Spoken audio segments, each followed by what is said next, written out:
മനസ്സും ബുദ്ധിയും ഭേദഭാവം വിട്ട് ഏകഭാവത്തിൽ ലീനമായി അതിൽ നിന്ന് വേറിടാതെ ഇരിക്കണം. ഞാൻ ഇന്ന് കാലത്തും കൂടി അവരോട് ചോദിച്ചു, നിങ്ങൾക്ക് ഒരു വിഗ്രഹത്തിൽ ഭഗവാനെ കാണുന്നുണ്ടല്ലോ നിങ്ങൾ? ഉവ്വ്. അപ്പൊ ഭഗവാൻ തന്നെ സൃഷ്ടിച്ച വിഗ്രഹമാണ് ലോകം. ആ ലോകത്തിൽ മുഴുവൻ ഭഗവാനെ കണ്ടൂടെ? കാണണം സ്വാമിജി, പറ്റുന്നില്ല.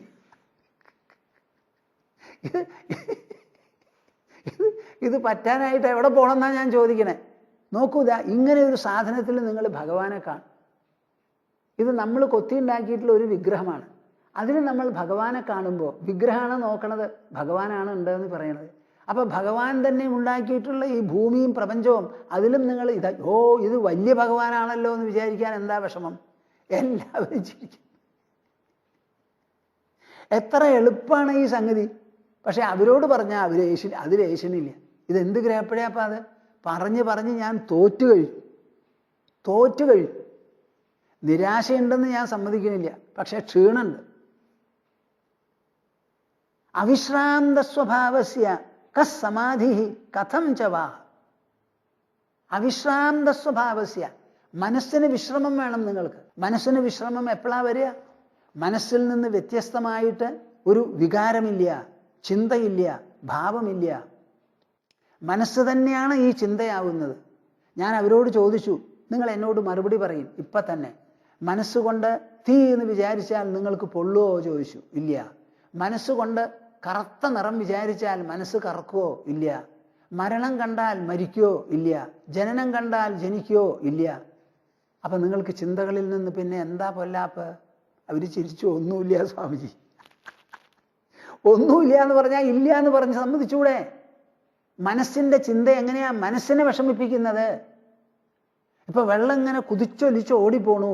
ആ ഓടിക്കുന്നത് കൊണ്ട് വെള്ളത്തിന് എന്തെങ്കിലും വേദനയുണ്ടോ നിങ്ങൾ പറയൂ? സമുദ്രത്തിന്റെ ഉപരിതലത്തിൽ എത്ര വേലിയേറ്റവും വേലിയിറക്കവുമാണ് ഉണ്ടാവുന്നത്.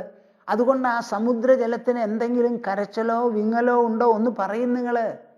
സുനാമി വന്നു, അത് കരയാണ് ബാധിച്ചത്, സമുദ്രത്തിനെ ബാധിച്ചിട്ടില്ല. നിങ്ങളുടെ മനസ്സിൽ എന്ത് ചിന്ത വന്നാലും ആ ചിന്ത കൊണ്ട് മനസ്സിനൊരു കോട്ടമില്ല എന്നുള്ളതാണ് സത്യം. ആ സത്യത്തിനെ മറച്ചു വെച്ച് നിങ്ങളെ ഭ്രമിപ്പിക്കുകയാണ് പ്രകൃതി. അതുകൊണ്ട് നിങ്ങളുടെ മനസ്സിൽ ഒരു കോട്ടമില്ല, ഒരു കുറവില്ല, അതിന് ഒരു ഹാനിയില്ല, ഗ്രഹണമില്ല. അവിശ്രാന്ത സ്വഭാവസ്യ, നിങ്ങൾ കുറച്ചു നേരം ഇരിക്കൂ, ഒരു 10 ചിന്ത കൊണ്ടുവരൂ. ആ ചിന്ത മോശവും നല്ലത് ആയിക്കോട്ടെ. അയ്യോ ഞാൻ മഹാഭാവിയായില്ലോ എന്ന് ചിന്തിക്കൂ. ചിന്തിച്ചതിന് ശേഷം മനസ്സ് മഹാഭാവിയാവും. അങ്ങനെയാണെങ്കിൽ ഞാൻ മഹാപുണ്യവാനാണ് എന്ന് ചിന്തിച്ച് നിങ്ങൾ പുണ്യവാനും ആവണമല്ലോ. വേറെ ഒന്നും വേണ്ട, ഞാൻ മുക്തനായി എന്ന് വിചാരിച്ചോളൂ, നിർമുക്തനാവൂ. അപ്പൊ ഈ മനസ്സ് എന്ന് പറയുന്നത് ഒരു രഹസ്യമാണ്. അതിന് നിങ്ങൾ മനസ്സിലാക്കണം. അതാണ് ഈ തത്വാവബോധം എന്ന് പറയണേ. അപ്പൊ മനസ്സിന് വിശ്രമം ഇല്ലാതെ ഇരിക്കുന്നിടത്തോളം കാലം ഈ സമാധി എന്ന് പറയുന്നത് ഒരു പ്രഹസനമാണ്, കാട്ടിക്കൂട്ടലാണ്. തത്വാവബോധോ ഭഗവൻ സർവാശാതൃണ പാവക പ്രോക്ത സമാധി ശബ്ദേന നതു തൂഷ്ണീമവസ്ഥിതി.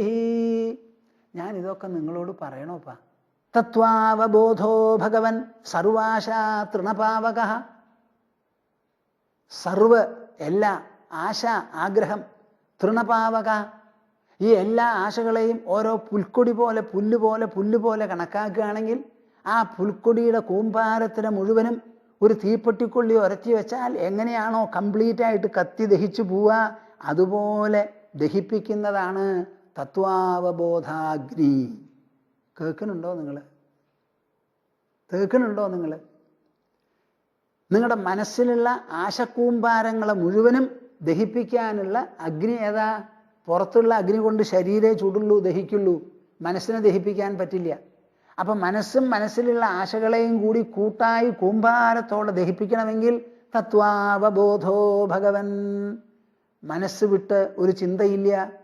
ചിന്ത തന്നെ മനസ്സാണ്, ചിന്തനം തന്നെ മനസ്സാണ്, ചിന്തകനും മനസ്സ് തന്നെ. എല്ലാം കൂടിയിട്ട് ഒരു ചേതനാവിശേഷം മാത്രമേ ഉള്ളൂ. അത് അതിൻ്റെ സ്വന്തം വൈഭവത്താൽ ചിന്തകനായി ചിന്തനം നടത്തി ചിന്തകളുണ്ടാക്കി കെഴുതാളം മറിക്കുകയാണ്. അവിടെ ചേതനാമയമായ സത്യത്തിന് ഒരു മാറ്റവും ഇല്ല. കണ്ണാടിയിൽ കറുപ്പ് നിറം പ്രതിബിംബിച്ചത് കൊണ്ട് കണ്ണാടി കറക്കുന്നില്ല. നിങ്ങളുടെ മനസ്സ് കറുത്തൊരാനയെ കണ്ടതുകൊണ്ട് അതിന് 2 കൊമ്പും വാലും ഉണ്ടാവാൻ പോണില്ല. മനസ്സ് തന്നെ. എവിടേക്കാ മനസ്സിന് മാറ്റം വരണേ? എവിടെയാ വരണത്?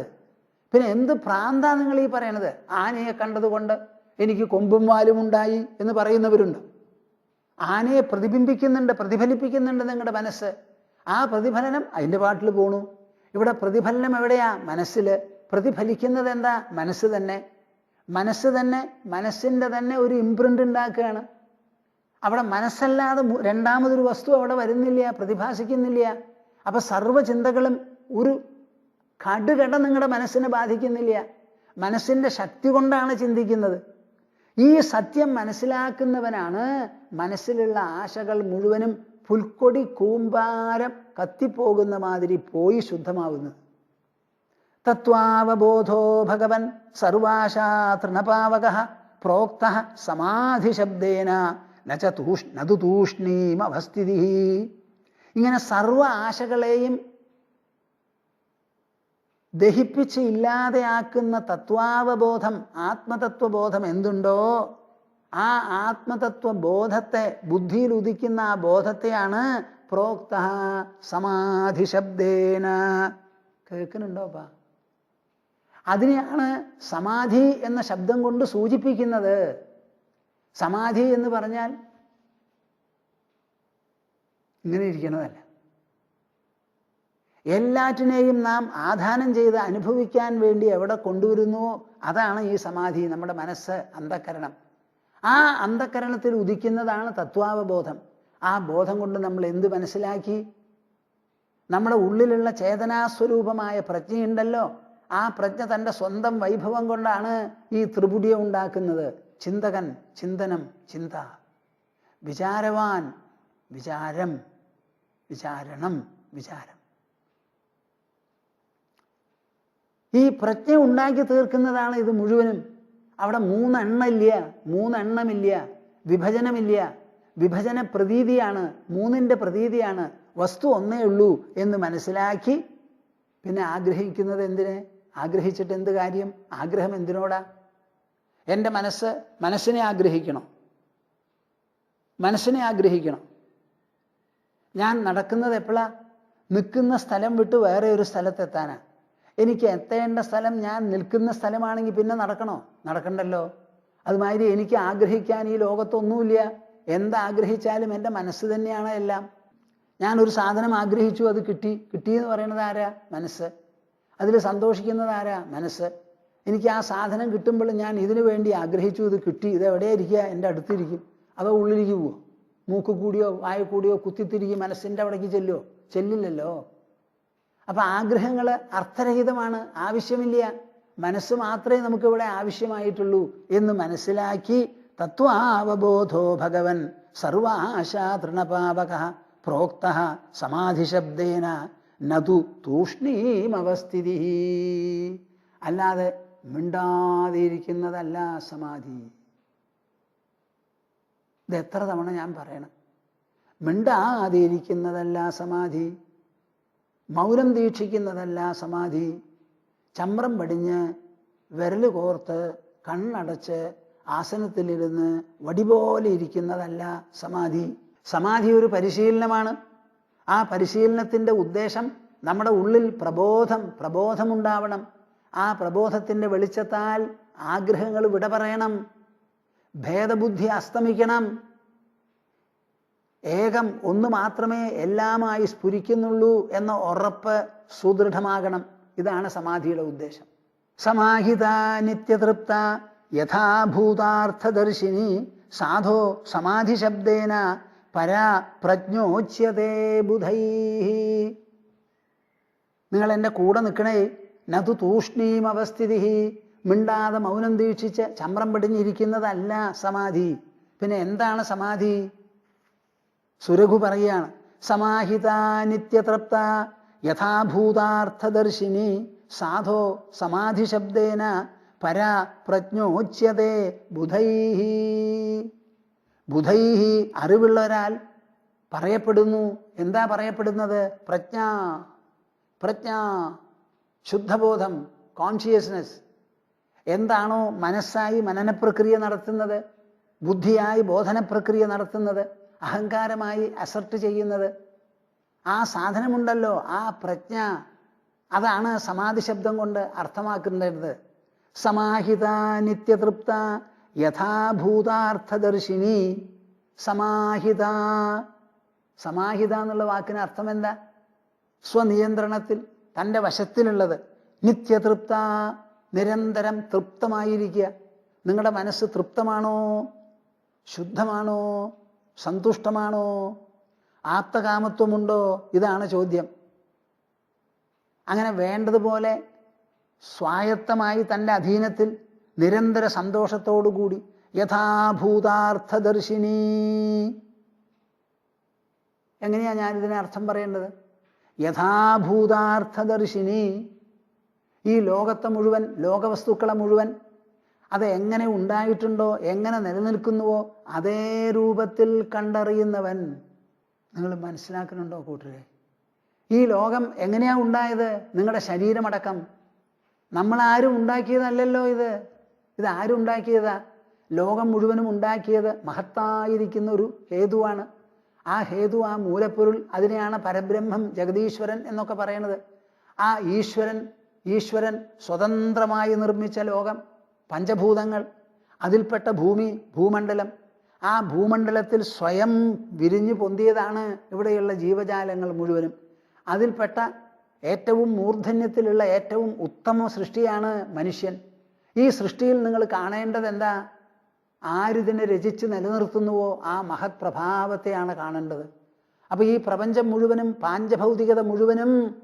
പാഞ്ചഭൗതികത മുഴുവനും അതിസൂക്ഷ്മമായ പരബ്രഹ്മത്തിൻ്റെ പ്രഭാവം ഘനീഭവിച്ച് വെള്ളം ഐസായി കട്ടിയാകുന്നത് പോലെ ഘനീഭവിച്ചതാണെന്ന് കാണണം. അത് നിങ്ങളുടെ മുതലല്ല, നിങ്ങളുടെ മുത്തശ്ശൻ്റെയും മുതലല്ല. ഈ ലോകം മുഴുവനും ഈശ്വരമയമാണ്, ഈശ്വര സൃഷ്ടമാണ്, ഈശ്വര സ്ഫുരണമാണ്. പരബ്രഹ്മം, പരമാത്മാ ഘനീഭവിച്ചതാണ്. യഥാഭൂതാർത്ഥദർശിനി. അങ്ങനെ കാണാൻ തുടങ്ങിയാൽ പിന്നെ ഒരു ശില്പി കൊത്തിയുണ്ടാക്കിയ ഒരു വിഗ്രഹം വന്നിട്ട് വേണ്ട ഭഗവാനെ കാണാൻ, ക്ഷേത്രത്തിൽ പോയിട്ട് വേണ്ട കാണാൻ. കണ്ണു തുറന്നാൽ കാണുന്നത് ഈശ്വരനെയാണ്. കാറ്റ് ഈശ്വരൻ, ഭൂമി ഈശ്വരൻ, ജലം ഈശ്വരൻ, സമുദ്രം ഈശ്വരൻ, അഗ്നി ഈശ്വരൻ, നക്ഷത്രം ഈശ്വരൻ, സൂര്യചന്ദ്രന്മാർ ഈശ്വരൻ, വൃക്ഷങ്ങൾ, വള്ളികൾ, ലതകൾ, ജന്തുക്കൾ സർവ്വതും ഈശ്വരനാണ്. ഇതാണ് യഥാഭൂതാർത്ഥദർശിനി. ഈശ്വരൻ ഉണ്ടാക്കി ഈശ്വരീയമായിരിക്കുന്ന വസ്തുക്കളെ നോക്കി ഇതെൻ്റെ, ഇത് നിന്റെ, ഇത് ലോകം, മറ്റത് അലൗകികം, ഇത് ക്ഷേത്രം, ഇത് അക്ഷേത്രം. ആരാ നിങ്ങളിതൊക്കെ പറയാൻ? ആരാണ്? പറയൂ. വിഗ്രഹത്തിനുള്ള കല്ല് പോലും നമുക്ക് എവിടെ നിന്ന് കിട്ടണു? പാറയിൽ നിന്ന് കിട്ടണു. പാറ എവിടെ? മണ്ണില്, പർവ്വതത്തില്. ആ മണ്ണും പർവ്വതവും നിങ്ങൾ രചിച്ചതല്ലെങ്കിൽ ആ കല്ലങ്ങോട്ട് കൊത്തി ഉണ്ടാക്കിയപ്പോൾ അത് നിങ്ങളുടെ അങ്ങോട്ട് ആയില്ലേ? എവിടുന്നാവുക അത്?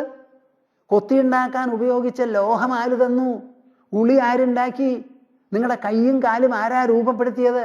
ഏതെങ്കിലും ഒരെണ്ണം നിങ്ങൾ രൂപപ്പെടുത്തിയതുണ്ടോ അവിടെ? ഒരു കെട്ടിടമുണ്ടാക്കി, നമ്മുടെ ഡിസൈനാണ്, ആർക്കിടെക്ചറാണ്, സമ്മതിച്ചു. അതിന് ഉപയോഗിച്ചിട്ടുള്ള പദാർത്ഥങ്ങൾ എവിടുന്ന് കിട്ടി? അത് ഡിസൈൻ ചെയ്യാനുള്ള ബുദ്ധി എവിടുന്ന് വന്നു? നിങ്ങളുടെ വിരലിലെ ഡ്രോയിങ്, പേപ്പർ, മെറ്റീരിയൽ, ഇതെല്ലാം എന്താ? ഒക്കെ ഈശ്വരന്റെ സൃഷ്ടിയാണ്. അനീശ്വരത്വം ഇവിടെ ഇല്ല. യഥാഭൂതാർത്ഥദർശിനി സാധോ സമാധി ശബ്ദേന പരാ പ്രജ്ഞോച്യതേ ബുധൈഹി. ഇങ്ങനെ തനിക്ക് അധീനത്തിൽ, തൻ്റെ നിയന്ത്രണത്തിൽ നിത്യതൃപ്തമായി കാര്യങ്ങളെ അതാത് രൂപത്തിൽ പരമാർത്ഥത്തിൽ കണ്ടുകൊണ്ടിരിക്കുന്ന വിശേഷപ്പെട്ട പ്രജ്ഞയുണ്ടല്ലോ, വിശേഷബുദ്ധി, വിവേകം, ആ പ്രബുദ്ധമായിരിക്കുന്ന ബുദ്ധി, അതിനെയാണ് സമാധി ശബ്ദേന ഉച്യതേ. അതാണത്രേ സമാധി ശബ്ദം കൊണ്ട് കുറിക്കുന്നത്. എവിടെ പോയി കാര്യങ്ങൾ ഒന്ന് പറയൂ. ഇതാണ് ജ്ഞാനശാസ്ത്രം എന്ന് പറയുന്നത്. ജ്ഞാനം ഒരു ശാസ്ത്രമാണ്. ഇവിടെ ഇപ്പോൾ യമം, നിയമം, പ്രത്യാഹാരം, പ്രാണായാമം അതൊക്കെ പോയി. നമ്മളിവിടെ ചർച്ച ചെയ്യുന്നത് ശ്രവണേന്ദ്രിയം ഉപയോഗിച്ച് മനസ്സിലും ബുദ്ധിയിലും പ്രവേശിച്ച് അവിടെ അജ്ഞാനത്തിൻ്റെ പടലങ്ങൾ മാറ്റി ജ്ഞാനത്തിൻ്റെ തലങ്ങൾ ഉയർത്തി അവസാനവും ജ്ഞാനവും അജ്ഞാനവും ഇല്ലാതെയായി എല്ലാറ്റിനും മൂലമായിരിക്കുന്ന സർവ പ്രതിഭാസങ്ങളെയും പ്രതിഭാസിപ്പിക്കുന്ന ഒരു മൂലപ്പൊരുൾ മാത്രമായി അഹോരാത്രം വ്യത്യാസമില്ലാതെ ഇരിക്കുന്ന ഒരു പരമപ്രകാശം. അതിലേക്കാണ് എത്തിയത്.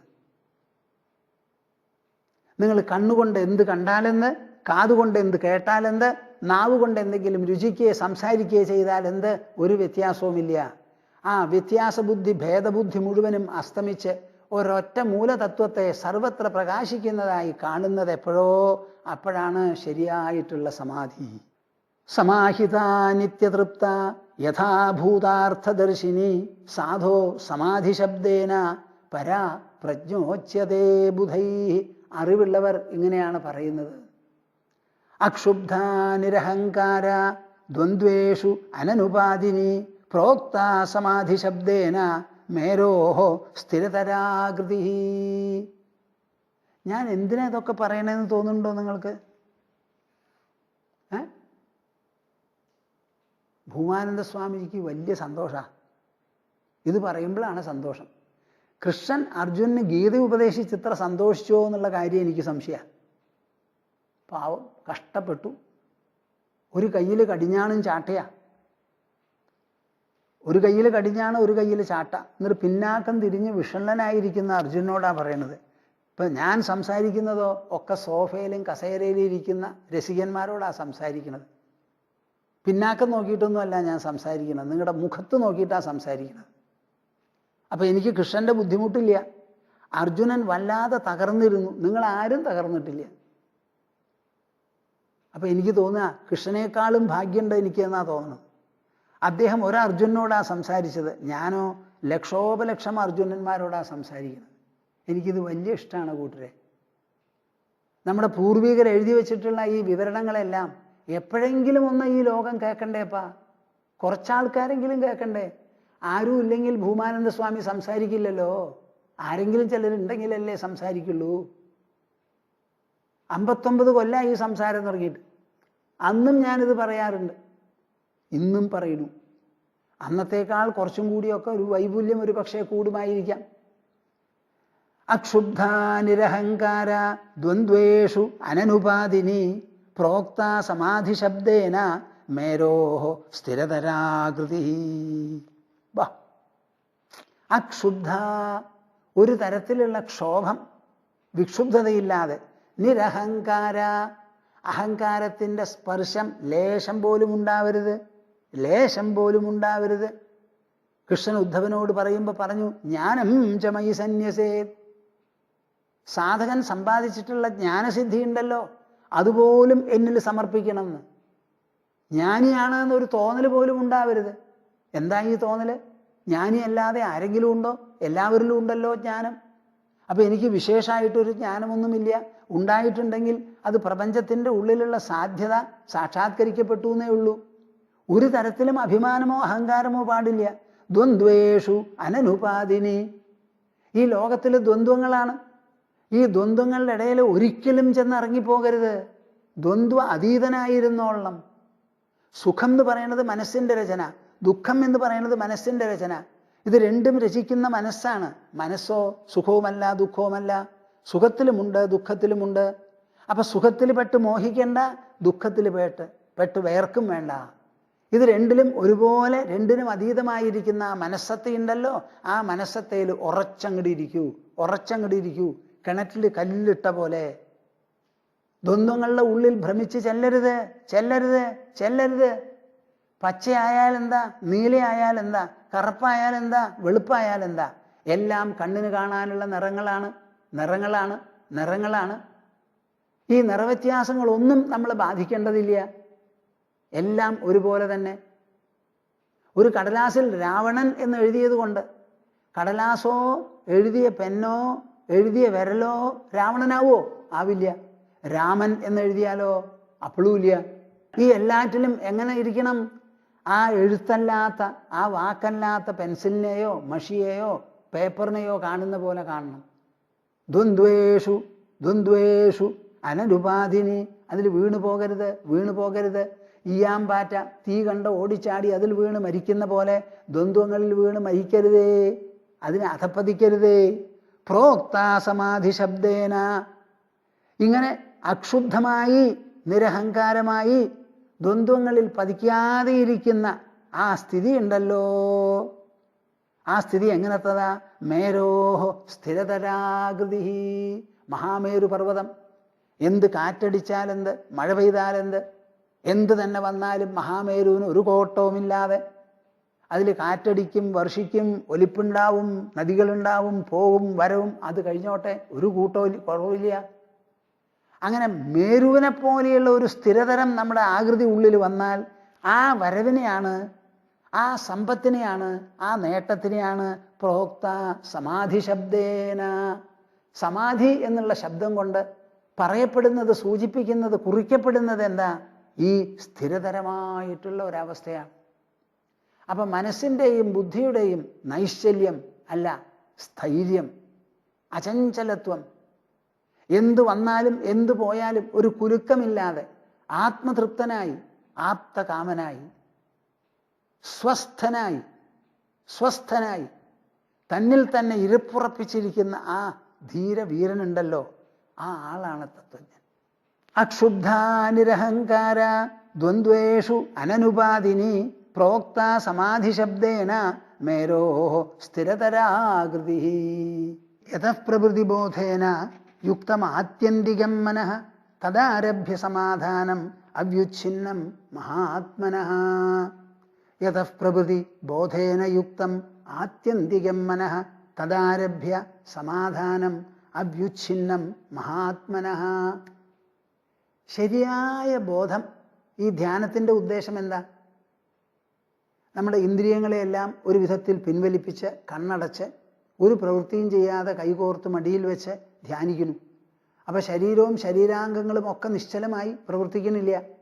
പിന്നെ ഉള്ളുകൊണ്ടാണ് നമുക്കിനി എന്തെങ്കിലും ചെയ്യാനുണ്ടെങ്കിൽ അത് ധ്യാനമാണ് ലക്ഷ്യം, ധ്യാനമാണ് ശീലമെങ്കിൽ അപ്പം മനസ്സിനെ ലോകവിഷയങ്ങൾ ചിന്തിക്കാൻ നമ്മൾ പറഞ്ഞയക്കില്ല. എന്തെങ്കിലും ഉണ്ടെങ്കിൽ ആത്മബദ്ധമായിരിക്കും, അത് ഉള്ളിലുള്ള അന്തഃസത്തയെക്കുറിച്ചിട്ടുള്ള ആലോചനയാവും. അങ്ങനെ ബോധേന യുക്തമാത്യന്തികം മനഃ, എന്നിട്ട് ഉള്ളിൽ കടന്ന് ആ ഉൾസത്തയെ നമുക്ക് മനസ്സിലാക്കാൻ സാധിച്ചു എന്നിരിക്കട്ടെ. ആ അറിവോടുകൂടി യുക്തമാകണം നമ്മുടെ മനസ്സ്. വളരെ കാലം വിചിന്തനം ചെയ്തും തേടിയും തെരഞ്ഞുമാണ് നമുക്ക് ഈ ആത്മസത്ത മനസ്സിലാക്കാൻ പറ്റുന്നത്. അത് വെളിപ്പെട്ട് കഴിഞ്ഞാൽ ആ അറിവ്, ആ വെളിപ്പെടൽ ഒരു അറിവാണല്ലോ, ആ ബോധത്തോടു കൂടി ചേർന്നിരിക്കുന്ന മനസ്സ് തദാരഭ്യ സമാധാനം അവ്യുച്ഛിന്നം മഹാത്മനഃ. അതുകൊണ്ട് അനുഭവപ്പെടുന്ന സമാധാനമുണ്ടല്ലോ, അതിന് ഒരു കാലത്തും വിച്ഛേദം വരാൻ പാടില്ല. അത് മുറിയാതെ അങ്ങോട്ട് നിൽക്കണം എന്ന്. അത് മുറിയാതെ നിൽക്കുന്നത് വരെ നമുക്ക് ഏകസമാധാനം എന്നുള്ള ഒരു സ്ഥാനം കിട്ടില്ല. നഹി പ്രബുദ്ധ മനസോ ഭൂത്വ വിച്ഛിദ്യതേ മനഃ പുനഃ സമാധിർ ദൂരമാകൃഷ്ടോ വിസതന്തു ശിശോരിവ. നഹി പ്രബുദ്ധ മനസോ ഭൂത്വ വിച്ഛിദ്യതേ പുനഃ. നമ്മുടെ മനസ്സോ ബുദ്ധിയോ പ്രബുദ്ധമായി എന്ന് പറഞ്ഞാൽ എന്താ അർത്ഥം? നിങ്ങൾ ഒരിക്കൽ നീല നിറത്തിലുള്ള ഒരു കല്ല് കണ്ടു. ആ കല്ല് വാസ്തവത്തിൽ പുറത്തുള്ള ഒരു സാധനമാണ്, അതിനെയാണ് നിങ്ങൾ കാണുന്നത്. അപ്പം ആ നീലക്കല്ല് ഒരിക്കൽ കണ്ട് അതിൻ്റെ നീല നിറം നല്ല പോലെ മനസ്സിലായി കഴിഞ്ഞാൽ എപ്പോഴും നിങ്ങൾക്ക് കാണേണ്ട ആവശ്യമുണ്ടോ? ആ നീല നിറവും ആ നീലക്കല്ലും നിങ്ങളുടെ മനസ്സിൽ എപ്പോഴും ഉണ്ടാവില്ലേ? അതിൻ്റെ സ്മരണയോ അതിനെ സംബന്ധിച്ച അറിവിൻ്റെ ഉറപ്പോ ഇല്ലാത്ത ഒരു സമയം നിങ്ങൾക്ക് ഉണ്ടാവുമോ? ഉണ്ടാവില്ലല്ലോ. ഇപ്പോൾ 1, 2, 3, 4, 9, 0, 10 അക്കങ്ങൾ നമ്മൾ ചെറുപ്പകാലം മുതൽക്ക് കണ്ടുപിടിച്ചതാണ്. അത് പഠിച്ച് മനസ്സിൽ പതിഞ്ഞു കഴിഞ്ഞാൽ ഈ അക്കങ്ങൾ മനസ്സിൽ നിന്ന് പോകുന്ന ഒരു കാലമുണ്ടോ? ഇല്ല. എല്ലാം ഈ അക്കങ്ങളല്ല, അതല്ലാത്ത വസ്തുക്കൾ ലോകത്തിൽ അനവധിയുണ്ട്. ഈ കാര്യത്തിൽ എങ്ങനെയാ? സത്യം അകത്താണ്, ആത്മതത്വമാണ്, പ്രജ്ഞാതത്വമാണ്, ചേതനാതത്വമാണ്. അതിനെ വേണ്ടതുപോലെ നമ്മൾ ബോധിച്ചു, സാക്ഷാത്കരിച്ചു എന്നുണ്ടെങ്കിൽ അത് തന്നെയാണ് എല്ലാ അറിവിലും ഉണർവിലും പ്രകാശത്തിലുമുള്ളത്. ഇപ്പം നീലക്കല്ല് എന്ന് പറഞ്ഞാൽ എല്ലാം നീലക്കല്ലല്ല, നീലക്കല്ലല്ലാത്തത് അനവധിയുണ്ട്, അതിനെയും കാണേണ്ടി വരും.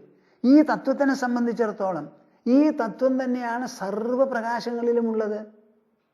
ഇതാണ് കണ്ണിലൂടെ കാണുന്നത്, ഇതാണ് കാതിലൂടെ കേൾക്കുന്നത്, മൂക്കിലൂടെ മണക്കുന്നത്. അങ്ങനെ എല്ലാറ്റിലും ഇത് പ്രകടമായിക്കൊണ്ടിരിക്കെ പ്രബുദ്ധ മനസ്സുണ്ടല്ലോ, ബോധം വന്നിട്ടുള്ള ബുദ്ധി മനസ്സ്, ഭൂത്വ വിച്ഛിദ്യതേ പുനഃ നഹി, ഒരിക്കലും ആ അറിവ് മുടിഞ്ഞങ്ങോട്ട് പോവില്ല അത്രേ. മനസ്സിലാക്കണം. സമാധിർ ദൂരമാകൃഷ്ടോ ബിസതന്തുഹുശിരോരിവ. ഒരു കുട്ടിയുടെ കയ്യിൽ ഒരു താമരനൂലുണ്ട്. ആ താമരനൂലും കൊണ്ട് കുട്ടി എവിടെയൊക്കെ പോയാലും അതിന് എത്ര തവണ വേണമെങ്കിലും അത് പൊട്ടാം. അങ്ങനെ പൊട്ടിപ്പോകുന്നതല്ല ഈ സമാധിസ്ഥിതി. പൊട്ടിപ്പോകുന്നതല്ല ഈ സമാധിസ്ഥിതി. ഇത് നമ്മുടെ ഉള്ളിൽ നാം അനുഭവിക്കുന്നതാണ്. എന്തായിട്ടാണ് അനുഭവിക്കണേ? ഇതാണ് എൻ്റെ സ്വരൂപം, തൻ്റെ സ്വരൂപം എന്നിങ്ങനെയാണ് അനുഭവം. ആ സ്വരൂപം അനുഭവപ്പെട്ട് കഴിഞ്ഞാൽ അത് ഇല്ലാതെയാവുന്ന ഒരു കാലഘട്ടമോ അല്ലെങ്കിൽ ഒരു സമയമോ എങ്ങനെയാ ഉണ്ടാവുക? അപ്പം ആ സമാധി എന്ന് പറയുന്നത് ശരിക്കും അനുഭവിച്ചു കഴിഞ്ഞാൽ അതുകൊണ്ടുള്ള സമാധാനം ഒരിക്കലും പൊട്ടിപ്പോവില്ല.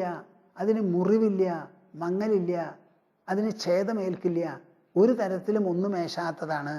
നഹി പ്രബുദ്ധ മനസോ ഭൂത്വാ വിച്ഛിദ്യതേ പുനഃ സമാധിർ ദൂരമാകൃഷ്ടോ ബിസതന്തുഃ ശിരോരിവ. തസ്മാത് കദാചിദപി മേ നാസമാധിമയം മനഃ ന വാ സമാഹിതം നിത്യം ആത്മതത്വൈക സംഭവാത്. തസ്മാത് കദാചിദപി മേ നാസമാധിമയം മനഃ. തസ്മാത് അതുകൊണ്ട് സുരഘു പറയാണ് പരീഖനോട്, കദാചിദപി മേ ഒരിക്കലും അണുമാത്രം പോലും എനിക്ക് ന അസമാധിമയം മനഃ എൻ്റെ മനസ്സ് സമാധിമയമല്ലാതെ ഒരു സെക്കൻഡ് പോലും കടുകട പോലും ഇല്ലയെന്ന്. സവാ സമാഹിതം നിത്യം ആത്മതത്വൈക സംഭവാത്. എപ്പോഴാണോ സമാധിമയം എന്ന് പറയണത് അപ്പം അതിന് വിപരീതവുമുണ്ട്. ഒന്നിലോ അത് സമാഹിതമായിരിക്കും അല്ലെങ്കിൽ അസമാഹിതമായിരിക്കും. അങ്ങനെ രണ്ട് വ്യത്യാസം എനിക്കില്ല എന്ന്. സമാധിമയം തന്നെയാണ് എപ്പോഴും. നവാ സമാഹിതം നിത്യം, എപ്പോഴും സമാധിസ്ഥമായതുകൊണ്ട് അതിന് ചിലപ്പോൾ കൺട്രോളിലുണ്ട്, ചിലപ്പോൾ കൺട്രോളിലില്ല എന്ന് പറയേണ്ട ഒരു വകഭേദത്വം അവിടെ ഇല്ല എന്ന്. ഉയർച്ചയും താഴ്ചയുമില്ല, വരവും പോക്കുമില്ല, അകവും പുറവുമില്ല, രാവും പകലുമില്ല, ഏറ്റവും കുറച്ചിലുമില്ല. ഇതൊന്നുമില്ലാത്ത ആത്മതത്വൈക സംഭവാത്. എന്താ അതിന് കാരണം? ഒരൊറ്റ ആത്മാവും അതിൻ്റെ സ്ഫുരണവും പ്രകടനവും മാത്രമേ ഈ ലോകത്തുള്ളൂ, വേറെ ഒന്നും തന്നെയില്ല. ഒരേ ഒരാത്മ, അതിൻ്റെ വിവിധ രൂപം, വിവിധ പ്രകടനം, അകത്തും അത് പുറത്തും അത്, ഇന്നലെയും അത് ഇന്നും അത്, എല്ലാ സമയത്തും ഒരേ ഒരു പ്രകടനം, അത് മാത്രമാണ്. അതിനെയാണ് എൻ്റെ ബുദ്ധി ബോധിച്ചിരിക്കുന്നത്, എൻ്റെ മനസ്സ് അനുഭവിച്ചിരിക്കുന്നത്. അതുകൊണ്ട് എനിക്ക് സമാധി അസമാധി എന്നൊരു വ്യത്യാസമോ സമാഹിതത്വം അസമാഹിതത്വം എന്നൊരു വ്യത്യാസമോ സ്വല്പം പോലുമില്ല. തസ്മാത് കദാചിദപി മേ നാ സമാധിമയം മനഃ ന വാ സമാഹിതം നിത്യം ആത്മതത്വൈക സംഭവാത്. സർവഗഃ സർവദൈവാത്മാ സർവമേവ ച സർവഥാ അസമാധിർഹി കോസൗ സ്യാത് സമാധിരപി കസ്മതഃ. സർവഗഃ സർവദൈവാത്മാ സർവമേവ ച സർവഥാ. കേൾക്കുന്നുണ്ടോ പ്രേക്ഷകരെ നിങ്ങൾ? സർവഗഃ എല്ലാ ദിക്കിലും വ്യാപിച്ചിരിക്കുന്നത്, സർവദാ എപ്പോഴും, സർവദാ സർവദൈവാത്മാ ഒരൊറ്റ ആത്മാവാണ് എല്ലായ്പ്പോഴും എല്ലായിടത്തും ഇടതൂർന്ന് പ്രകാശിക്കുന്നത്. സർവമേവ ച സർവഥാ. നമ്മുടെ കണ്ണിൻ്റെ മുൻപിൽ എന്ത് രൂപം വേണമെങ്കിൽ കാണട്ടെ, കാതിൻ്റെ രൂപത്തിൽ എന്ത് ശബ്ദം വേണമെങ്കിൽ കേട്ടോട്ടെ, ഇതെല്ലാം നമുക്ക് ബോധരൂപത്തിലല്ലേ അനുഭവപ്പെടുന്നത്. ശബ്ദം ചെവിയിൽ വന്ന് അലയ്ക്കുമ്പോഴാണ്, ഉള്ളിൽ ശബ്ദബോധമാണ്, രൂപബോധമാണ് കണ്ണിൽ നിന്ന് വരുന്നത്, സ്പർശബോധമാണ് ത്വക്കിലൂടെ. അപ്പം നമുക്ക് അനുഭവപ്പെടുന്നതെല്ലാം ബോധാത്മകമായും ബോധരൂപത്തിലുമാണ്. സർവമേവ ച സർവഥാ. എങ്ങനെ ചിന്തിച്ചാലും ആലോചിച്ചാലും നിഗമനം നടത്തിയാലും അതേപോലെയാണ്. അസമാധിർഹി കോസൗ സ്യാത് സമാധിരപി കസ്മൃതഃ. അങ്ങനെ വരുമ്പോൾ സമാധി അസമാധി എന്ന് വേർതിരിച്ച് മനസ്സിലാക്കാനോ വിഭജിക്കാനോ ഒരു കാരണവും ഞാൻ കാണുന്നില്ല. അങ്ങയുടെ ചോദ്യം സമാധിമനുതിഷ്ഠസി എന്നാണല്ലോ ചോദിച്ചത്. അങ്ങനെ എനിക്ക് സമാധി എന്നൊന്നോ അതിൽ നിന്ന് എഴുന്നേറ്റ വ്യുത്ഥിതനാകുന്ന മറ്റൊന്നോ ഈ വ്യത്യാസങ്ങളെ എനിക്കില്ല. സർവഗഃ സർവദൈവാത്മാ സർവമേവ ച സർവഥാ അസമാധിർഹി കോസൗ സ്യാത് സമാധിരപി കസ്മൃതഃ. നിത്യം സമാഹിതധിയഃ സുസമാ മഹാന്തഃ തിഷ്ഠന്തി കാര്യപരിണാമ വിഭാഗമുക്താഃ. തേനാ സമാഹിത സമാഹിത ഭേദഭംഗ്യാ നിത്യോദിതഃ ക്വനു സ ഉത്തമവാക് പ്രപഞ്ചഃ. നിത്യം സമാഹിതധിയഃ സുസമാ മഹാന്തഃ തിഷ്ഠന്തി കാര്യപരിണാമ വിഭാഗമുക്താഃ. നിത്യം നിരന്തരം സമാഹിതധിയ, എപ്പോഴും അവരുടെ ബുദ്ധി സമാഹിതമാണ്. ആ ബുദ്ധിയിൽ പ്രതിബിംബിക്കുന്നത് മുഴുവനും, അത് വെളിപ്പെടുത്തുന്നത് മുഴുവനും ഒരൊറ്റ തത്വമാണ്. ആ ഒരു തത്വം പല പ്രകാരത്തിലാണ്. അതുകൊണ്ട് ഇപ്പം എന്താ? പല പ്രകാരത്തിലായതുകൊണ്ട് എന്താ? അതിന് അനന്തശക്തിയുണ്ട്. ആ അനന്തശക്തിയാൽ പല വിധത്തിലുള്ള പ്രതിഭാസങ്ങളെ അത് വെളിപ്പെടുത്തുന്നു. പക്ഷെ അതിൽ പ്രകാശിക്കുന്ന തത്വം ഒന്നേ ഒന്നാണ്. സാന്നിധ്യം ഒരൊറ്റ എണ്ണത്തിനാ. നിത്യം സമാഹിതധിയ സുസമാമഹാന്തഃ. അവരുടെ മനസ്സ് എപ്പോഴും സമസ്വരൂപമായിട്ടാണ് നിൽക്കുന്നത്. അങ്ങനെയുള്ള മഹാത്മാക്കൾ തിഷ്ഠന്തി, അവർ ഈ ലോകത്തെ അലങ്കരിക്കുന്നു. ചിലപ്പോൾ ആശ്രമത്തിലാവാം, ചിലപ്പോൾ കുടീരത്തിലാവാം, വനത്തിലാവാം, പട്ടണത്തിലാവാം, എവിടെ വേണമെങ്കിലും എങ്ങനെ വേണമെങ്കിലും ആവാം. പട്ടണങ്ങളിൽ ആശ്രമം കെട്ടി താമസിക്കുന്ന സന്യാസിമാരില്ലേ? സാമൂഹ്യ പ്രവർത്തനങ്ങളും വിദ്യാഭ്യാസ മേഖലയിലും പ്രവർത്തിക്കുന്നവരില്ലേ? തിഷ്ഠന്തി കാര്യപരിണാമ വിഭാഗമുക്താഹ. അവര് കാര്യപരിണാമ വിഭാഗമുക്താഹ. ഓരോരുത്തരുടെ പ്രാപ്തി അനുസരിച്ചാണ് പ്രവർത്തിക്കുക. പഠിച്ചവരെ, ഇംഗ്ലീഷ് പഠിച്ചവരെ ഇംഗ്ലീഷിൽ സംസാരിക്കും. മലയാളം മാത്രം അറിഞ്ഞവർ മലയാളത്തിൽ സംസാരിക്കും. സംസ്കൃതം അറിയുന്നവർ സംസ്കൃതം ഉപയോഗിക്കും. ഹിന്ദിയിലാണെങ്കിൽ ഹിന്ദിയിൽ ഉപയോഗിക്കും. അപ്പോൾ കഴിഞ്ഞ തവണ ഡൽഹിയിൽ ചെന്നപ്പോൾ പറഞ്ഞു, സ്വാമിജി ഹിന്ദിയിൽ സംസാരിക്കണമെന്ന്. ഞാൻ പിൻവാങ്ങിയില്ല. എനിക്ക് ഹിന്ദി ഒന്നും അത്ര അറിയില്ല, എന്നാലും പരിശ്രമിക്കാമെന്ന്. അവിടെ പോയി 2 ദിവസം 1.25 മണിക്കൂർ വീതം സംസാരിച്ചു. ഒരൊറ്റ വാക്ക് ഇംഗ്ലീഷ് ഉപയോഗിച്ചില്ല. അതുമാതിരി ഞാൻ ആനുകാലിക പ്രശ്നങ്ങൾ പലരും എടുത്ത് സംസാരിക്കുന്നുണ്ട്. ഇന്നിപ്പോൾ ഇത് ഞാൻ നിങ്ങളോട് സംസാരിക്കുന്നതിന് മുമ്പ് ഇവിടെ ഒരു പ്രശ്നം വന്നിരിക്കുക. സ്വാമിജി ഇങ്ങനെ ആനുകാലിക പ്രശ്നങ്ങളെക്കുറിച്ച് പറയുമ്പോൾ ഞങ്ങളുടെ അധ്യാത്മ ശ്രവണം മുഴുവനും മുറിഞ്ഞു പോകണമെന്ന്. അത് നിങ്ങൾ പരിഖൻ്റെ കൂട്ടത്തിലുള്ള ആളാ, സുരഘു ആവുന്നില്ല, അതാ കുഴപ്പം. പരിഖൻ ചോദിച്ച ചോദ്യം ഇതാണ്, അങ്ങക്ക് സമാധി ഉണ്ടോ എന്ന്. അതിന് മറുപടി പറയാ, എനിക്ക് സമാധി അസമാധി എന്നുള്ള വ്യത്യാസം ഇല്ല എന്ന്. ഭൂമാനന്ദ സ്വാമിക്ക് ലൗകികം ദൈവികം എന്നുള്ള വ്യത്യാസമേ ഇല്ല. ഞാൻ വായിൽ തോന്നുന്നതും സമയത്തിനോട് പ്രസക്തമായിട്ടുള്ള കാര്യങ്ങളും മനസ്സിൽ വന്നത് അങ്ങോട്ട് പറയുക. ഇനി ഇത് പറയാമോ പറയാൻ പാടില്ലയോ എന്നുള്ളൊരു ചോദ്യം അത് ചിന്തിക്കാവുന്നതാണ്. അപ്പം എനിക്കിതിന് മറുപടി പറയാനുള്ളത്, നമ്മുടെ ധർമ്മശാസ്ത്രത്തിൽ പെടാത്ത ഒരു സംഗതിയും ലോകത്തിലില്ല എന്നാണ്. എല്ലാ സംഗതിയും ധർമ്മശാസ്ത്രത്തിൽ പെടുന്നതാണ്. ഞാൻ കുടുംബജീവിതത്തിനെ പരാമർശിച്ച് ഭാര്യാഭർത്താക്കന്മാർ എങ്ങനെ ജീവിക്കണം എന്ന് പറഞ്ഞ സമയത്ത് അപ്പോൾ ആരും ഒന്നും പറഞ്ഞില്ലല്ലോ, സ്വാമിജി എന്തിനാ ഇത് പറയണേന്ന്. വേദവ്യാസ മഹർഷിയല്ലേ മഹാഭാരതം എഴുതിയത്? അദ്ദേഹമല്ലേ ഭാഗവതം എഴുതിയത്? അതിൽ പ്രതിപാദിച്ചിട്ടുള്ളത് മുഴുവനും ഗൃഹസ്ഥ ചരിത്രമാണ് പ്രതിപാദിച്ചിരിക്കുന്നത്. അത് നിങ്ങൾക്ക് സമ്മതമാണോ? എന്നാൽ ഭരണശാസ്ത്രത്തെ പ്രതിപാദിക്കുന്ന ഭരണകാര്യങ്ങൾ അവതരിപ്പിക്കുമ്പോൾ നിങ്ങൾക്ക് എന്താ അന്യഥാബോധം? ആ ബോധത്തിനെ അങ്ങോട്ട് കളയൂ.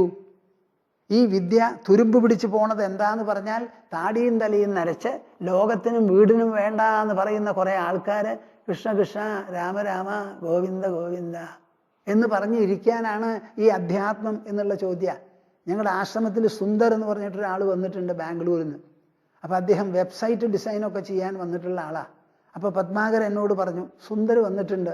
പ്രസന്നാജിയും പറഞ്ഞു, അദ്ദേഹത്തിന് ഈ റിലീജിയസ് ലൈഫ്, മതം എന്ന് പറഞ്ഞിട്ടുള്ള ഒരു ഭാഗമുണ്ട്, അതും അധ്യാത്മം എന്ന് രണ്ടും തമ്മിലുള്ള വ്യത്യാസം ഒന്ന് പറഞ്ഞ് മനസ്സിലാക്കി കൊടുക്കുമെന്ന് പറഞ്ഞു.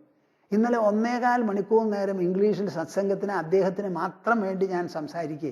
എന്താണ് ഈ മതം, എന്താണ് അധ്യാത്മം, ഇത് രണ്ടും തമ്മിലുള്ള വ്യത്യാസത്തിനെ കുറിച്ചാണ് പറഞ്ഞത്. അപ്പോൾ എന്നെ സംബന്ധിച്ചിടത്തോളം നമ്മുടെ ധർമ്മത്തിൽപ്പെടാത്ത ഒരു സംഗതിയുമില്ലയാണ്. ആ ധർമ്മത്തിൻ്റെ ഭാഗമായി കൈക്കൂലി ചർച്ച ചെയ്യണമെങ്കിൽ കൈക്കൂലി ചർച്ച ചെയ്യണം, ഭരണം ചർച്ച ചെയ്യണമെങ്കിൽ ഭരണം ചർച്ച ചെയ്യണം, പോലീസിനെ ചർച്ച ചെയ്യണമെങ്കിൽ ചെയ്യണം. ആ ധർമ്മത്തിന് വിധേയമാകണം ജീവിതത്തിൻ്റെ എല്ലാ വശങ്ങളും. ഇതങ്ങോട്ട് ഞാൻ പറയുമ്പോൾ അങ്ങനെ ഉടനെ നിങ്ങൾ പറയും ഇത് അധ്യാത്മമായില്ല എന്ന്. അധ്യാത്മത്തിൽ പെടാത്തത് എന്താണല്ലേന്നാണ് ഞാൻ ചോദിക്കുന്നത്. നമ്മളിവിടെ ജീവിക്കുന്നത് സർക്കാരിൻ്റെ കീഴിലാണ്. അവർ തന്നിട്ടുള്ള ഫ്രീഡമേ നമുക്കുള്ളൂ. അവർ കൺട്രോൾ ചെയ്താലേ ഇവിടുത്തെ ടെററിസം ഭീകരവാദം നിൽക്കാൻ പോകുന്നുള്ളൂ. അതിനെ ഇരയായിട്ടാണ് നമ്മൾ ജീവിക്കുന്നത്. അപ്പം നമ്മൾ ഇവിടെ ഇരുന്ന് ഇങ്ങനെ ജപിച്ചതുകൊണ്ട് കാര്യമാവോ? കുറേ കൊല്ലങ്ങൾ മുൻപ് ഞാൻ ഉദ്ധവഗീത എടുക്കുകയാണ്, എവിടെ, ഡൽഹിയിൽ. ആ സമയത്താണ് അയോധ്യയിൽ വലിയ ലാത്തിച്ചാർജും വെടിവെപ്പും അതും ഇതൊക്കെ ഉണ്ടായത്. പത്രത്തിൽ വായിച്ചപ്പോൾ ഞാൻ പറഞ്ഞു, ഞാൻ ഉദ്ധവഗീത ചർച്ച ചെയ്തുകൊണ്ടിരിക്കുകയാണ്. ഭക്തിയുടെ ഒരു നാടാണത്. ഭക്തന്മാരുടെ മേലിൽ ലാത്തിച്ചാർജ് നടത്തുക എന്ന് പറഞ്ഞാൽ ഇതിലേറെ ഗൗരവമുള്ളവരുണ്ടോ? കയ്യിൽ ഒരു വടിയും കുന്തവും ഇല്ലാതെയാണ് അവർ പോണത്. അവരെയാണ്, സിവിലിയൻസിനെയാണ് നേരിടുന്നത്. തോക്കും വടിയുമെല്ലാമായിട്ട്. ഏത് വ്യവസ്ഥയാണ് ഇവിടെ ജനായത്തിൽ ഇത് തന്നിരിക്കുന്നത്? ഇത് കണ്ടുകൊണ്ടിരിക്കുകയാണെങ്കിൽ ഈ പുസ്തകം ചർച്ച ചെയ്യാൻ എനിക്ക് ഇഷ്ടമില്ല എന്ന് പറഞ്ഞ് പുസ്തകം കണ്ട് എടുത്തിട്ടു. ഇതിനൊരു പ്രതിഷേധം ഓർഗനൈസ് ചെയ്തേ പറ്റുള്ളൂ, നിങ്ങളെല്ലാവരും വരുമോ ചോദിച്ചു. അങ്ങനെ ഞങ്ങൾ ഒരു പാർലമെൻറ്റ് സെക്രട്ടേറിയറ്റിലേക്ക് ഒരു മാർച്ച് നടത്തി. വഴിയിൽ വെച്ച് തടഞ്ഞു. പോയി 500-600 ആൾ കൂടെ വന്നു. ഭൂമാനന്ദ സ്വാമിയുടെ സ്വഭാവം അത് നിങ്ങളാരും തടുത്തു നിർത്തിയാൽ പറ്റില്ല. കേൾക്കണമെങ്കിൽ കേട്ടാൽ മതി. പറയുമ്പോൾ ഞാനിതൊക്കെ പറയും. നിങ്ങൾക്ക് അധ്യാത്മം എന്ന് പറഞ്ഞ ഒരു ചട്ടക്കൂട്ട് വരച്ച് അതിൻ്റെ ഉള്ളിൽ നിന്ന് സംസാരിക്കൂ എന്ന് പറഞ്ഞാൽ എന്നെ പോലെയുള്ളവരെ കിട്ടില്ല. അത് ചെയ്യില്ല എന്ന്. നമ്മൾ പറയണത് മുഴുവൻ അധ്യാത്മം എന്നൊന്ന് വേറെ, ബാക്കിയുള്ളതൊന്ന് വേറെ ഇല്ല. ഈ ആത്മാ എന്ന് പറയുന്നത് ഉള്ളിലുള്ളതാണ്, നമ്മുടെ ശരീരത്തിലുള്ളതാണ്, കാണുന്നതിലും കേൾക്കുന്നതിലും ഉള്ളതാണ്. ഈ വ്യത്യാസ ബുദ്ധിയാണ് നമ്മൾ നീക്കം ചെയ്യേണ്ടത്. നമ്മുടെ പെരുമാറ്റം നന്നാവണം, നമ്മുടെ ഭരണം നന്നാവണം, നമുക്ക് വേണ്ടതുപോലെ ജീവിക്കാൻ സാധിക്കണം. നമ്മൾ ഭക്തി മനസ്സിലാക്കുന്നില്ല, ഭക്തി സ്വത്ത് കൈകാര്യം ചെയ്യാൻ നമുക്കറിയില്ല, ശാസ്ത്രത്തിനെ അവഗണിക്കണു. ആ ഭാഗങ്ങളൊക്കെ മാറ്റിവെച്ച് എനിക്ക് അധ്യാത്മം മാത്രമേ വേണ്ടൂ എന്ന് പറഞ്ഞാൽ കാട്ടിലേക്ക് പൊക്കോളൂ, നാട്ടിലിരിക്കേണ്ട. എല്ലാവരും പൂവിൻ വീടും കൂടി ഉപേക്ഷിച്ച് കാട്ടിൽ അവിടെ ചെന്നിരിക്കൂ. നിങ്ങൾ തയ്യാറുണ്ടോ അതിന്? അപ്പോൾ വീട്ടിലിരിക്കുമ്പോൾ വീട്ടിൽ നല്ല പോലെ ജീവിക്കാൻ നമുക്ക് സാധിക്കണം. അതാണ് ഇവിടെ പറയുന്നത്.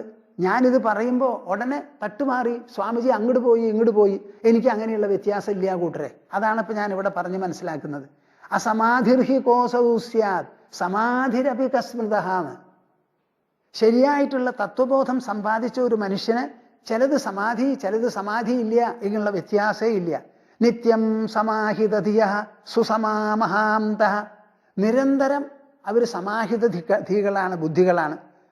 സമഭാവം അലങ്കരിക്കുന്നു അവരുടെ മനസ്സിനെ. മഹാത്മാക്കളാണ് അവർ. തിഷ്ഠന്തി കാര്യപരിണാമ വിഭാഗമുക്താ. അവർ ചെയ്യുന്ന പ്രവൃത്തികളിൽ എന്തെല്ലാം പരിണാമമുണ്ടോ അത് മുഴുവനും അവർ കൈകാര്യം ചെയ്യും. FRNV എന്നൊരു ഓർഗനൈസേഷൻ ഉണ്ട്. അതിൻ്റെ കീഴിൽ ഞങ്ങൾ 3 പബ്ലിക് ഇൻട്രസ്റ്റ് ലിറ്റിഗേഷൻ നടത്തിയിട്ടുള്ളവരാണ്. അവിടെ കേസുണ്ട് സുപ്രീം കോടതിയിൽ. അതിന് മിക്കവാറും അഫിഡവിറ്റ് എഴുതി കൊടുത്തത് ഈ ഭൂമാനന്ദ സ്വാമിയാണ്. അത് വക്കീല് അത് വേണ്ടതുപോലെ മാറ്റിമറിച്ച് നല്ല ഭാഷയിൽ എടുത്തിട്ടു എന്നേ ഉള്ളൂ. അദ്ദേഹത്തിന് അറിയാത്ത സബ്ജക്റ്റാണ്, നമ്മൾ പറഞ്ഞു കൊടുക്കണം.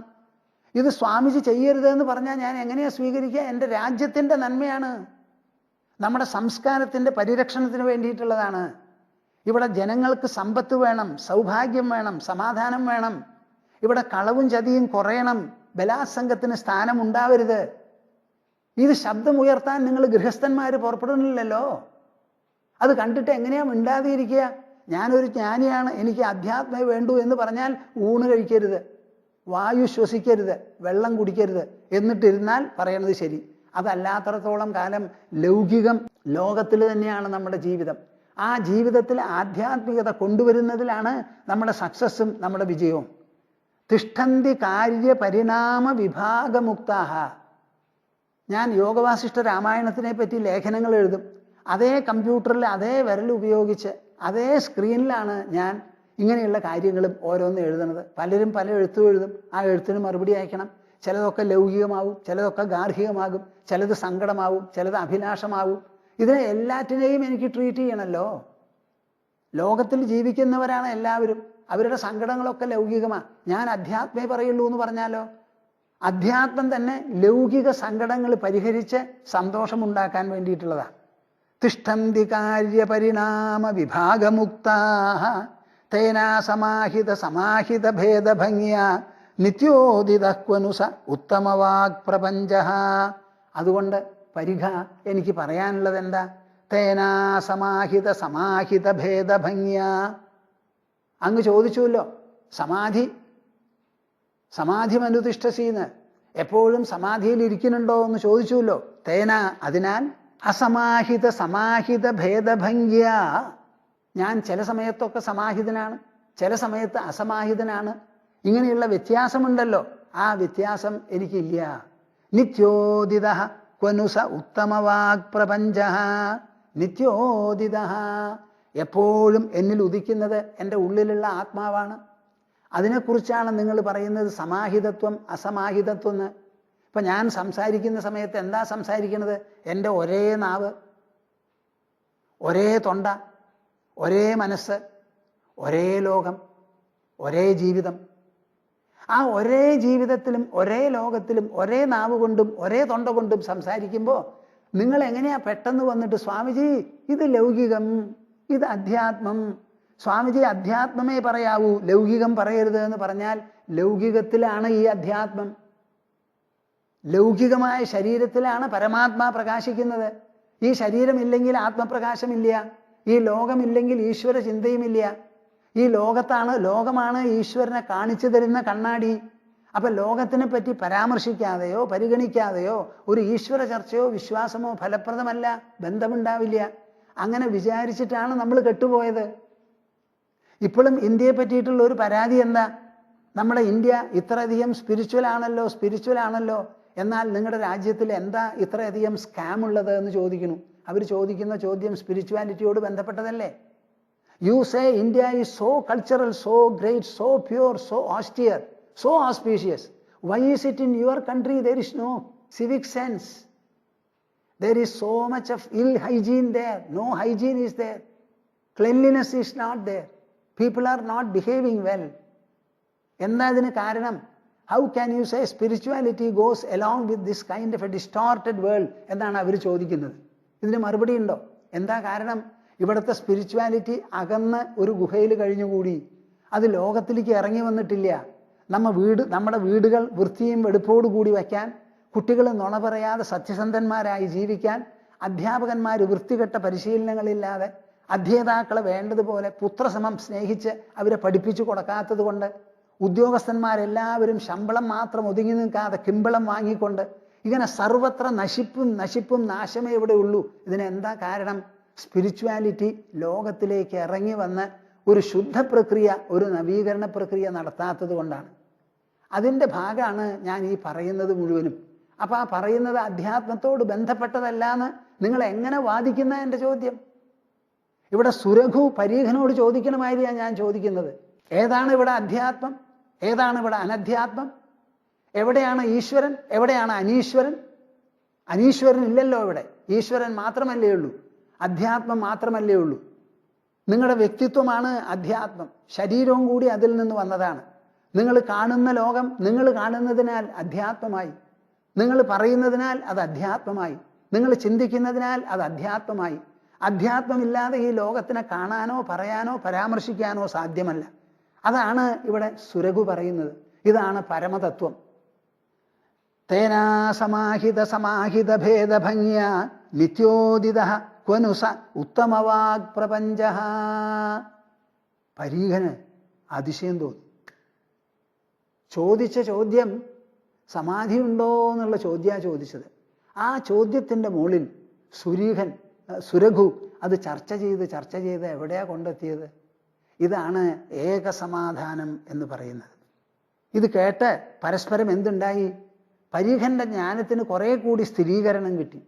സുരഘുവിൻ്റെ ജ്ഞാനത്തിന് ഒന്നും കൂടി ഒരുറപ്പും വന്നു. സുരഘു പരിഘശ്ചൈവ വിചാര്യേതി ജഗദ്ഭ്രമം മിഥഃ പ്രപൂജിതൗ തുഷ്ടൈഃ സ്വവ്യാപാരപരൗഗതൗ. സുരഘു പരിഘശ്ചൈവ വിചാര്യേതി ജഗദ്ഭ്രമം. ഈ ജഗത്ത് മുഴുവനും ഒരു ഭ്രമമാണ്. ഇവിടെ പരമാത്മാ എന്ന് പറയുന്ന ഒരു സത്യമേ ഉള്ളൂ. പരമാത്മാ എന്ന് പറയുന്ന ഒരു സത്യമേ ഉള്ളൂ. യാതൊന്നു കാൺകിലതു നാരായണ പ്രതിമ, യാതൊന്നു കേൾക്കിലതു നാരായണ ശ്രുതികൾ, യാതൊന്നു ചെയ്കിലതു നാരായണാർച്ചനകൾ, യാതൊന്നിതൊക്കെ ഹരി നാരായണായ നമഃ എന്ന് നമ്മുടെ തുഞ്ചത്തെഴുത്തച്ഛൻ പറഞ്ഞതുപോലെ സുരഘു പരിഘശ്ചൈവ വിചാര്യേതി ജഗദ്ഭ്രമം മിഥഃ പ്രപൂജിതൗ തുഷ്ടൈഃ സ്വവ്യാപാരപരൗഗതൗ. ജഗദ്ഭ്രമം, ജഗത്ത് എന്നുള്ള പ്രതീതി തന്നെ ഭ്രമമാണെന്ന് മനസ്സിലാക്കി പരസ്പരം പൂജിതനായി സന്തുഷ്ടനായി സന്തോഷത്തോടു കൂടി അവരവരുടെ പ്രവൃത്തികളിൽ നിരതന്മാരായി. എന്താ പറഞ്ഞവിടെ? സ്വവ്യാപാരപരൗഗതൗ, അവനവന്റെ വ്യാപാരങ്ങളിൽ രഥന്മാരായി അവര്. എന്തിനാ ഞാൻ ഇത് മുഴുവൻ പറഞ്ഞത്? ഇത് മുഴുവൻ പറയുന്നതിനുള്ള കാരണം 3-ാം അധ്യായം കർമ്മയോഗമാണ്. കർമ്മത്തിനെ യോഗമാക്കി തീർക്കുകയാണ്. യോഗബുദ്ധി ആനയിച്ച് കർമ്മം ചെയ്യുമ്പോൾ ആ കർമ്മം യോഗമായി തീരണം. അതുകൊണ്ട് ഭൗതിക സമൃദ്ധി ഉണ്ടാവണു ലോകത്തിന്, അവനവനോ അധ്യാത്മ ഉന്നതിയും ഉണ്ടാവണു. അവിടെ കർമ്മം എന്നുള്ള ഒരു പോയിന്റാണ്. ആ കർമ്മത്തിനെ പറ്റിയിട്ടാണ് 20ാമത്തെ ശ്ലോകത്തിലും പറയുന്നത്.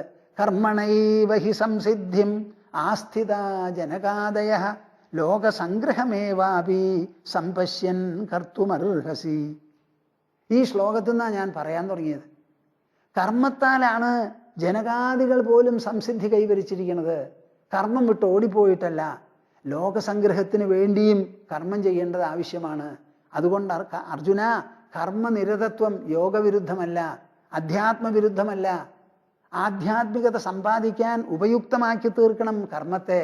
അതിനുള്ള വഴി കർമ്മം യജ്ഞമായി തീരണം. യജ്ഞമോ അസക്തനായിട്ട് കർമ്മം ചെയ്താൽ എന്ന് പറഞ്ഞുകൊണ്ട് കൃഷ്ണൻ മുന്നേറുകയാണ്. അനാദിയായ വേദകാലം മുതൽക്കാണല്ലോ ഭാരതത്തിലെ ശരിയായ സംസ്കാരം രൂപപ്പെട്ട് ഇന്നേ വരെ ഇടമുറിയാതെ നിലനിന്നു പോരുന്നത്. ആ വേദകാലം മുതൽക്ക് തന്നെ ഈ സംസ്കാരത്തിൻ്റെ പ്രതിനിധികളും പ്രവക്താക്കളും അതിന് മാതൃകാപരവുമായിട്ടുള്ള ചില ആൾക്കാരുണ്ട്. ഒരു ഭാഗത്ത് അവരെ മഹർഷിമാരെന്ന് പറയും. ആ മഹർഷിമാർ 2 തരത്തിലാണ്. ബ്രഹ്മർഷി, രാജർഷി എന്ന് 2 വകുപ്പാണ്. ബ്രഹ്മർഷി എന്ന് പറയുന്നത് ആരാ? ബ്രഹ്മസ്വഭാവത്തോടു കൂടി ജനിച്ചു വളർന്ന് അധ്യാത്മ ജീവിതത്തിലേക്ക് പ്രവേശിച്ച് ലോകവിഷയങ്ങളിലൊന്നും താല്പര്യമില്ലാതെ ബ്രഹ്മജ്ഞാനവും ബ്രഹ്മനിഷ്ഠയുമായി കഴിയുന്നവരാണ് ഈ ബ്രഹ്മർഷിമാർ. അവർ ജന്മന ഈ ബ്രഹ്മസ്വഭാവമുള്ളവരാവും. ആ ബ്രഹ്മസ്വഭാവമുള്ളവരെയാണ് ബ്രാഹ്മണരെന്ന് പറയുന്നത്. ഒന്ന് മാത്രം നിങ്ങൾ തെറ്റിദ്ധരിക്കരുത്. ഒരു ബ്രാഹ്മണൻ എന്ന് പറഞ്ഞാൽ ജനിച്ചതുകൊണ്ട് മാത്രം ബ്രാഹ്മണനായിരുന്നോ, ജനിച്ചതുകൊണ്ട് മാത്രം ഉള്ളവരാവുന്നോ വിചാരിക്കരുത്. ജനിക്കുമ്പോൾ ആർക്കാർക്കെല്ലാം ബ്രഹ്മസ്വഭാവമുണ്ടോ അവരൊക്കെ ബ്രാഹ്മണരാണ്. ഒരു പക്ഷേ കൂടുതലും ഈ ബ്രാഹ്മണ വകുപ്പിൽപ്പെട്ടവരായിരിക്കാം, പക്ഷേ അതല്ലാത്തവരുമുണ്ട്. ബ്രാഹ്മണ കുലത്തിൽ തന്നെ ക്ഷത്രിയർ ജനിക്കാം, വൈശ്യന്മാരും ജനിക്കാം. ഇന്നത്തെ ബ്രാഹ്മണരാണ്, അയ്യർമാരാണ്, ശർമ്മയാണെന്ന് പറയുന്ന ആൾക്കാർ പലരും കച്ചവടം നടത്തുന്നില്ലേ? പലർക്കും കൃഷിയില്ലേ? അതൊക്കെ വൈശ്യൻ്റെ വൃത്തിയാണല്ലോ. മിലിറ്ററിയിൽ ചേരുന്നവരുണ്ടല്ലോ, അവരൊക്കെ ക്ഷത്രിയന്മാരാണ്. നമ്മുടെ ശ്രീമദ് ഭാഗവതത്തിൽ തന്നെ ഒരു ദൃഷ്ടാന്തമുണ്ട്. ശ്രീമദ് ഭാഗവതത്തിൽ ഋഷഭ ചക്രവർത്തിയെ പറ്റി പറയുന്നുണ്ട്. 100 കുട്ടികളുണ്ടായതിൽ കുറച്ച് പേര് ബ്രാഹ്മണരും അതല്ലാത്തവരും യോഗികളും ഇങ്ങനെ പലതരത്തിലാണ്. അപ്പം നിങ്ങൾ ആരും വിചാരിക്കരുത് ഈ ബ്രാഹ്മണ ജന്മം ഒരു കുത്തകയാണെന്ന്.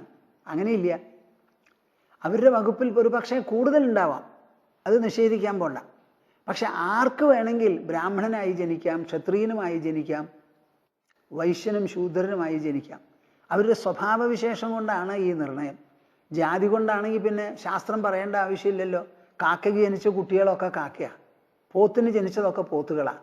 അത് പറയേണ്ട ആവശ്യമുണ്ടോ? പോത്തിന് ജനിച്ചവരെ നിങ്ങൾ പോത്താണെന്ന് പറയേണ്ട ആവശ്യമില്ലല്ലോ.